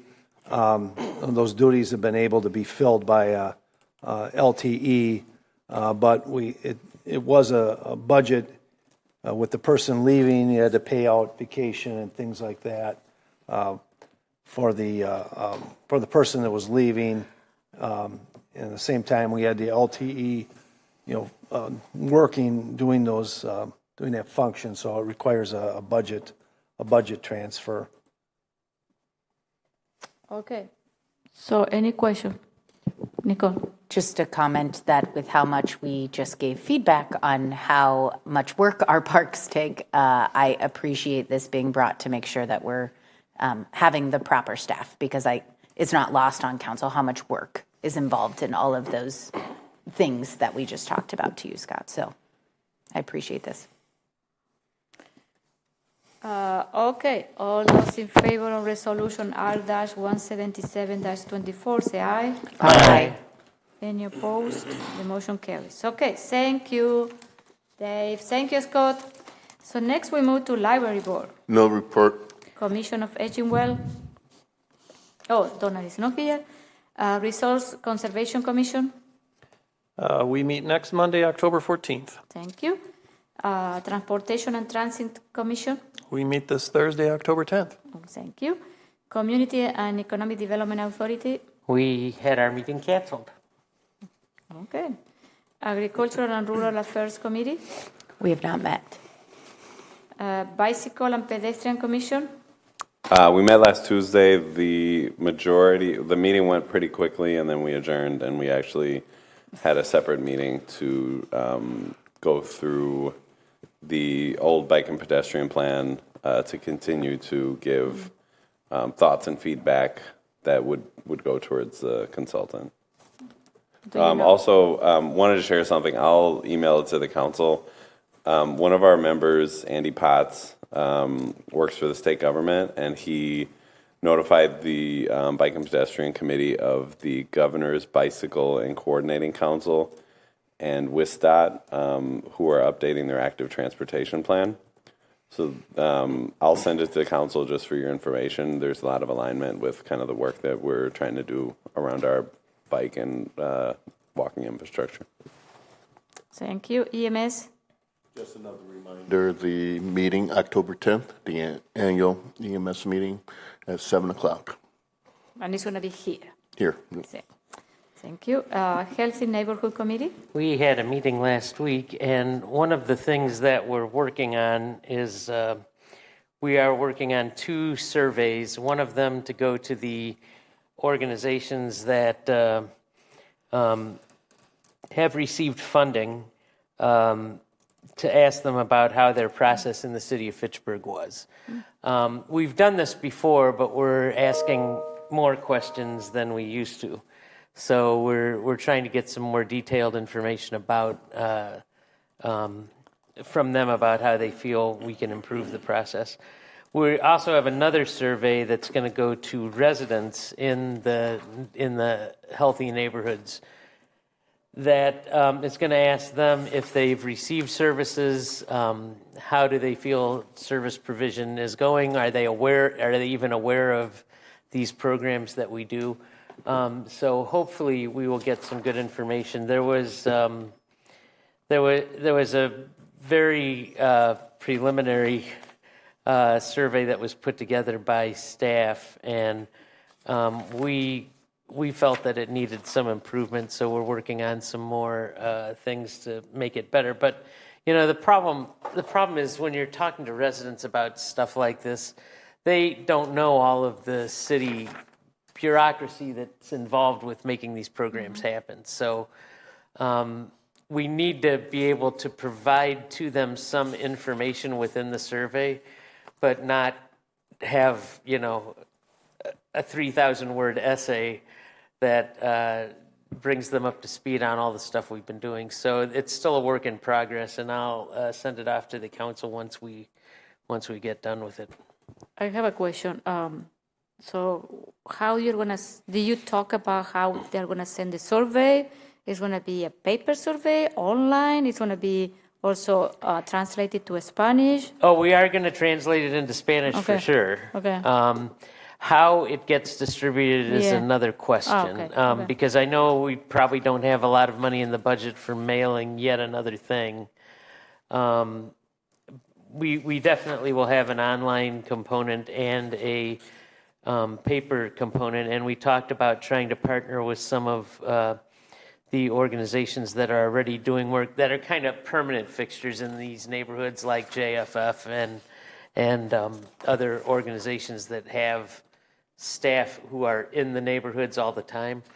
But we can certainly, because most of these people are living in apartments, it's easy enough to give it to the apartment complex and ask them if they can just stick it under people's doors. And, it's going to be an anonymous survey, so, they don't have to identify who they are unless they really want to. So, but we just want to find out, from the people who are getting these services, how the program has been going. I think you will need to work with the organization that they're getting the funds, because they are working with the people, so they can maybe tell you how to access those. Sure. You know what I mean? I don't know. We also want to do a broader survey, though, so that we hit people who aren't necessarily getting services to find out why they aren't. Are we not? And that's one of the questions we have on there. Are we providing services that are helpful to you? Mm-hmm. Are there things that would be helpful to you that we aren't providing that we should maybe go solicit? Mm-hmm. That kind of thing. Okay. Thank you. Housing Advisory Committee. We meet this coming Monday, October 14th at 4 p.m. And I will, as soon as we have the agenda, I'll let the council know, given the context of our most recent committee on the whole meeting. Might be helpful for you all to be in the loop and maybe even attend. So I'll let you know once the agenda is released. Thank you.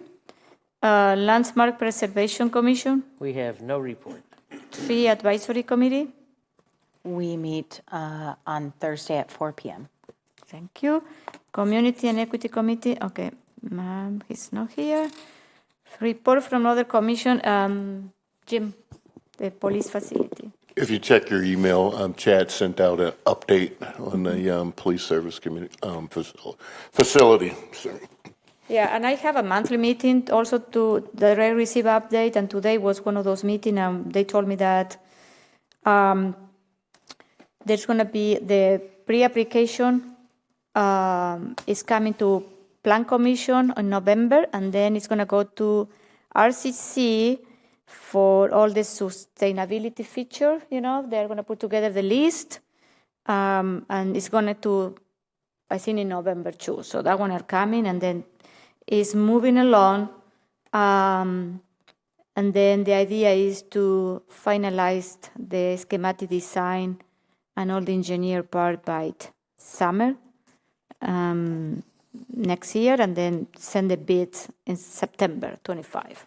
So, but it's moving along, so we are going to see some of that coming.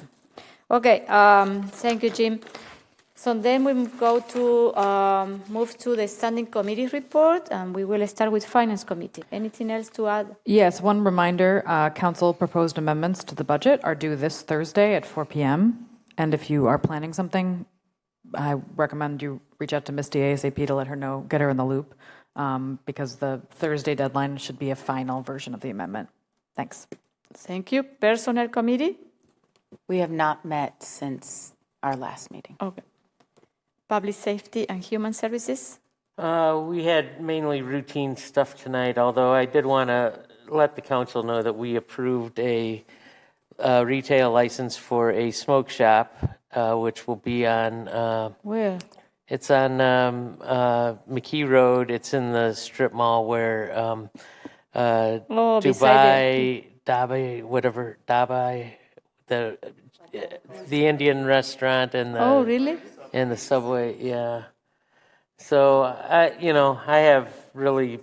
don't have mixed feelings about it. I don't like these kinds of What is businesses. that, like a smoke place? Yeah, Is it a retail space or is it a hookah bar? It's not a cigar bar. It's a retail space. Okay. It's a retail space where you can go and buy all that kind of stuff. And I just, it seems to me there's plenty of places to buy those types of things in Fitchburg that we don't need to add another one, but apparently we do. So there you go. Thank you. For what it's worth, the operator seems like a competent operator and hasn't had issues in the past. I think, what was it, Dave, 13 of these? That's correct. They have 13 of these really? scattered throughout southern Wisconsin. So Whoa. hopefully we won't have any problems. People are still smoking. Okay. Apparently, yeah. Yeah. Surprised Okay. me. So item 10, unfinished business. Do we have anything else? Nope. Then we move to new business. Nope. Okay. And then we are going to start with the other districts report. We will start with District 1. I want to thank Scott. If you go to the Jamestown Eagle Park, we have some new lights installed. And on the path that goes by the shelter around the ballpark, there's two new. Which park? Jamestown Eagle. Oh. That when you walk through, a lot of people walk through there at night, and the path is lit a little farther down, so that kind of fills a void. Our community garden, we're waiting for the killer frost before we close it down for the year. Who knows when that's coming here? I thought we might have had one soon, but it's not here yet. It's never gonna. Joe, I don't know if you have the date. The Allied Duns Marsh Neighborhood Association having a pumpkin carving for the. I'll let you talk about that. If any of you have on Saturday the Free Bikes for Kids, they're doing their drive for people to donate bikes. So if you have bikes laying in your garage, let me know and I'll come and pick them up. It's on Saturday and I can deliver them there. And one last thing. Okay, what are you going to deliver? Free Bikes for Kids. Oh, okay. If you have bikes you're not using, they'll put them to use, a good use. And so if you have some, let me know. I'll pick them up, and I'm going there on Saturday. And one last thing, if you guys get a chance, and it's in Madison and Hammersley Drive. You know where Brunzell Lumber is? There's the bridge over the bike trail over the bridge. And Hammersley is right there, and it goes up and it intersects Gilbert. And the city of Madison went through, and it was a wide street, and they narrowed it appreciably and put a ped path on one side. And you look at it, and it narrows that street. I think it's kind of a traffic calming. It's a residential street with a large, nice multi-use path. If you get a chance, drive by and see what you. I'll take some pictures and send them to you. Okay. And I'd like the council to look at it and see what you think. It seemed like some of our residential streets where we have speeding issues, but not necessarily a large volume, of traffic that's going to get backed up. That might be, maybe we'd want to consider that. When I looked at it, they had another project. I think they were doing storm sewer. They had the whole thing dug up anyway, but if we had a similar situation, maybe it's something we want to consider moving forward. I'll send council pictures. Mayor, it's if you're going like in that area around like Home Depot, past Goodwill, like the road curves a little bit. It's like a Where the frontage Southwest commuter path Yeah. goes over the belt line. road. Southwest path, Right yeah. back there. Yep. Just going on, Alder Herbst mentioned there is a Allied Duns Marsh Neighborhood Association pumpkin carving party Saturday, October 26th from 12 to 3 p.m. in Marlboro Park, which is in the Duns Marsh neighborhood. It's in Madison. I don't know if Dave agreed to this, but we were asked but to be judges, along with Alder Figueroa Cole in Madison. And there will be a taco bar from Los Atlantes. So come one, come all. So you're going to be judging. I'm very judgy. Yeah. Yeah. I will take bribes. Okay. Thank you. Okay, Bill.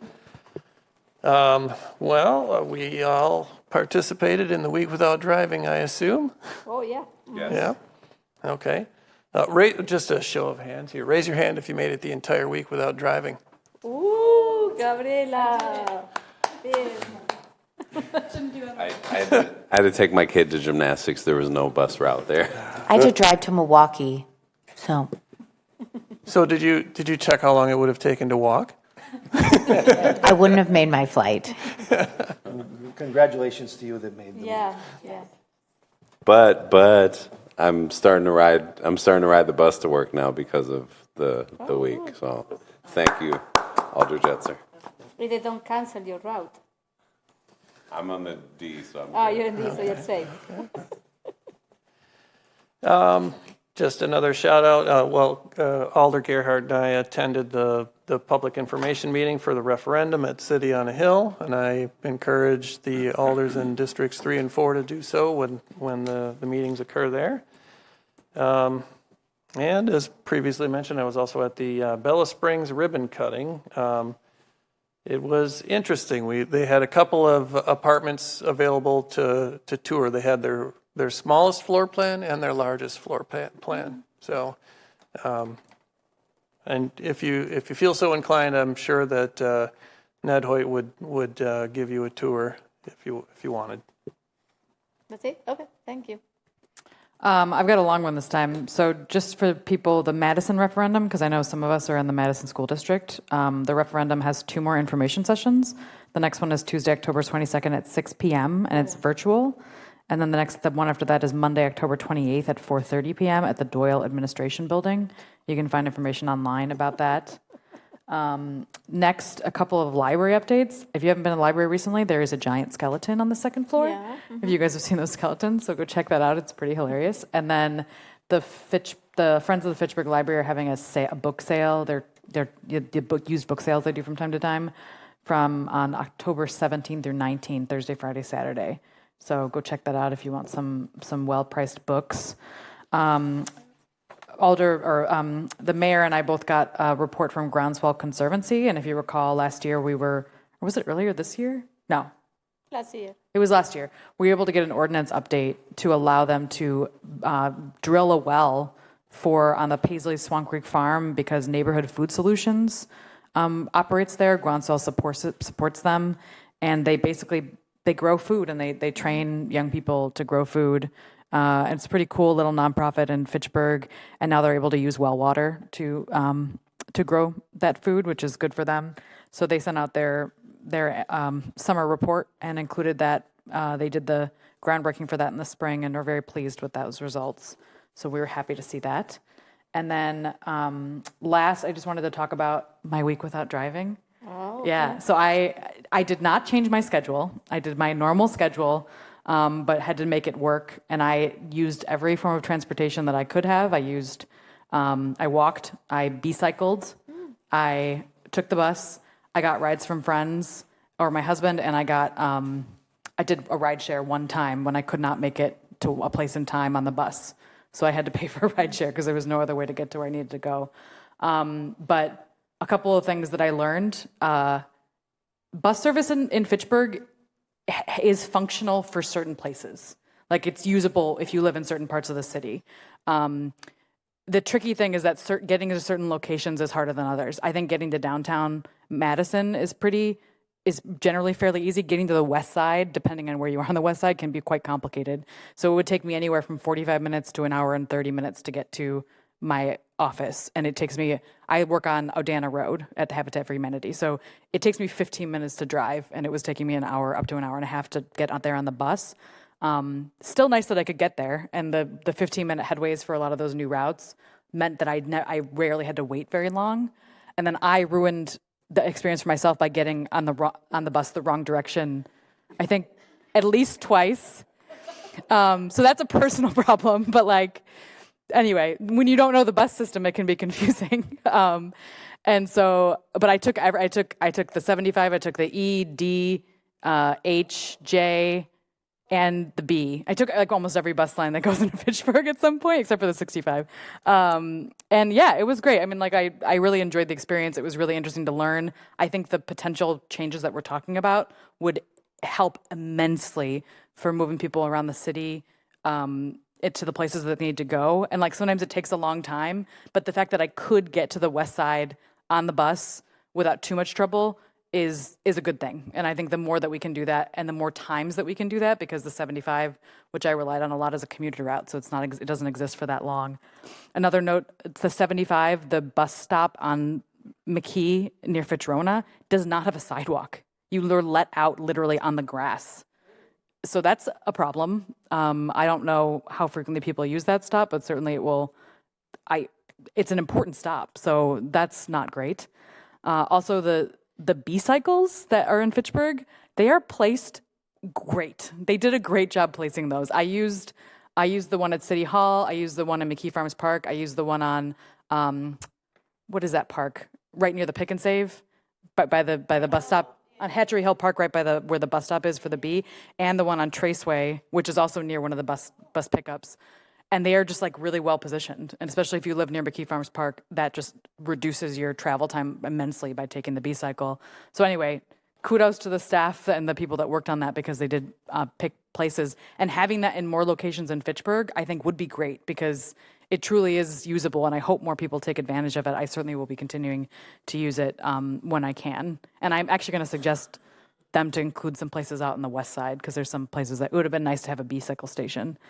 But anyway, it was a really good experience. I do plan to use, if I am able to get an electric bike, which I would like to, I can take rides to my workplace more often. And I think I will at least once a month travel on the bus just to continue experiencing that. But thank you for challenging us. I think, Bill, I appreciate you reaching out and doing that. I think it was a really important experience. And I hope that more elected officials in the area and around the country really understood what it meant to not have a car. So thanks. It was great. Yeah, I think next year I need a different seat at the council set up here. I've only affected the two to my immediate left and right. Okay. Thank you, Gabriela, for sharing your experience. Jay. Sadly, I could not do without the car, because my job requires me to go to 10 or 12 different places a day.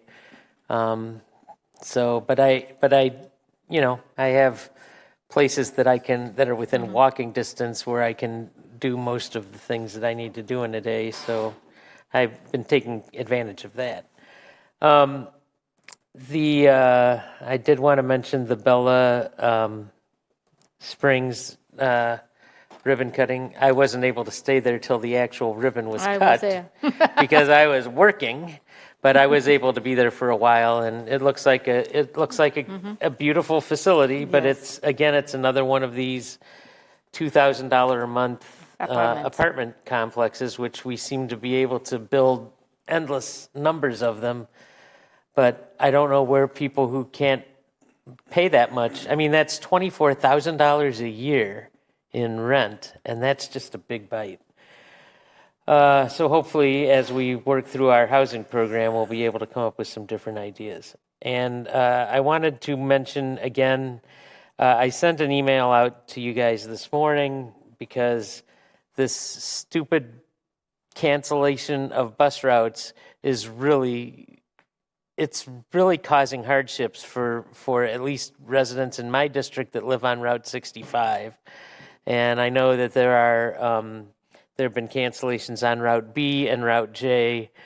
And I mean, this has got to stop. And so I asked that either we bring someone from Madison Metro here to explain this, because they're telling Ross Kaler, our transportation engineer, that they have no idea when it's going to be fixed. They just don't know.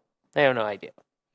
And that's not an acceptable answer to me. So I would like us to have someone from Madison Metro here, either at the council meeting in 2 weeks, or at the committee of the whole meeting in 2 weeks, or maybe at the next Transportation and Transit Commission meeting, because I think they need to hear from the residents how much of a problem this is. And I realize they've got budget constraints they're working within, and maybe they don't have enough pieces of equipment, but you can't dump that burden on people who rely on public transportation to get. I mean, in the one case I reported at our last meeting was a student who couldn't even get to school because the bus was just canceled for no reason. So I think we need to get some better explanations, and I'm going to keep emailing you guys until I see something on an agenda in the next couple of weeks, so that we can get somebody here to make this happen. Send an email to someone in Madison Metro too. Well, Ross Kaler has sent messages there. Yeah, but maybe, also coming from somehow you. we got to make they have to be accountable for this. This is just not acceptable. Okay, we agree. Anything else, Jay? No, I think I've shot my wad. Okay. Jim? Okay. On September 30th, I went to the neighborhood meeting for Gus Newcomb's project at Lacey and Seminole Highway.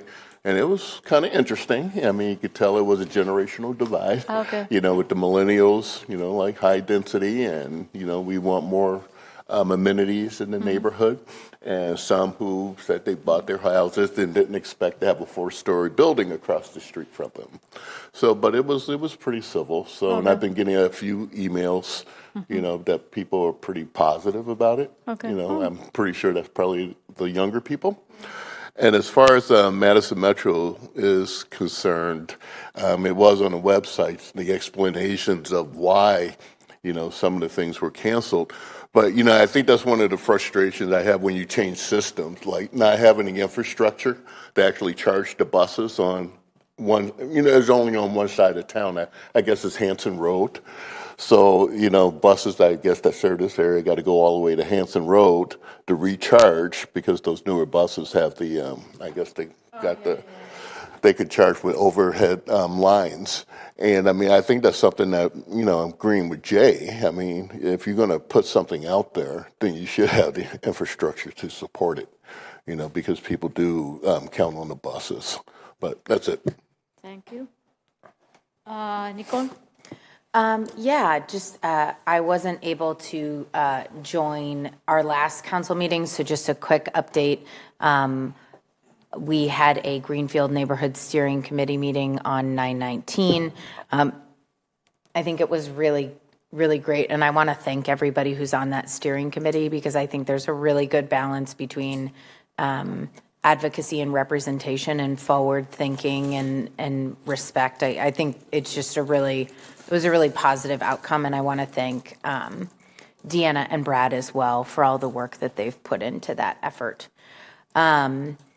I would really like Alders Gerhardt and Jetzer to make TikToks of their experiences of a week without transportation, because I am now inspired to do that, and I would love to see Gabriella navigating. My TikTok would be the same, by the way. Me slapping my head because I got the wrong way again. I would really enjoy seeing that. I think you should think about that as a public service. The end, that's my vote.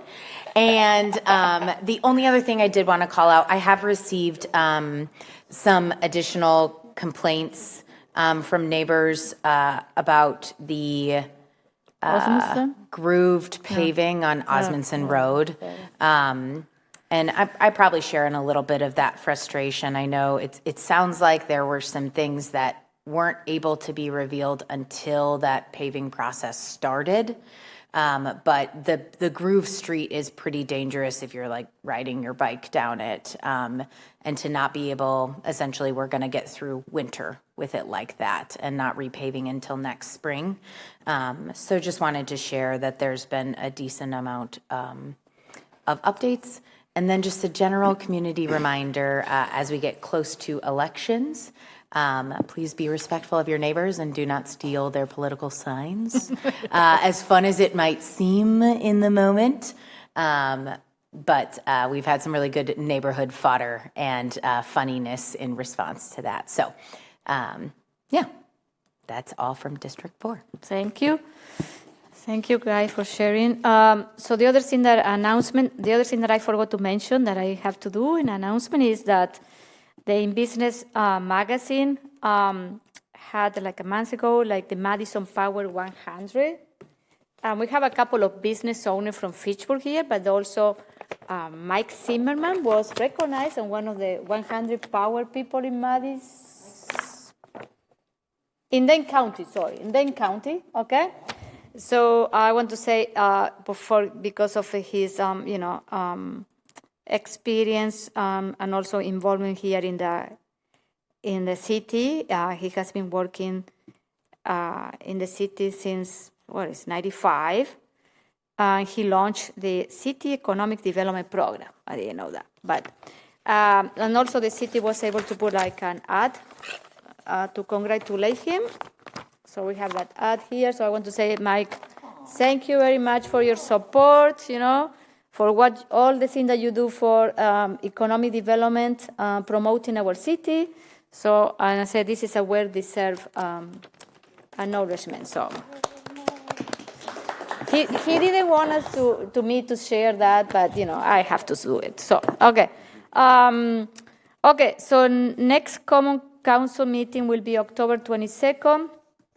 And our next committee. So what is?